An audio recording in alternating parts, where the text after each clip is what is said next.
বন্ধুরা এই যে গাজর তোলা হচ্ছে, দেখি গাজরটা কত বড় হলো, আপনাদের দেখাই আর আমিও দেখি। দারুণ হয়েছে কিন্তু, আরও ডেপথটা যদি আরও বেশি হতো না দারুণ হতো।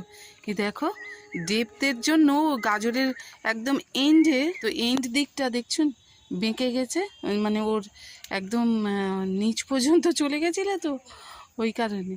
এই যে দেখুন দারুণ হয়েছে কিন্তু। এই আমার অনলাইনের বীজ। ও ওটা আবার ডবল হয়েছে, ওই দেখুন ওটা আবার ডবল হয়েছে।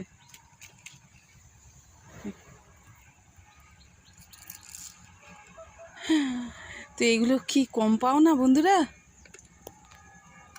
একটা বেঁধে নানানটা দিয়ে রেখে দিই। এই দেখ, এই দেখুন মূলো, তো মূলো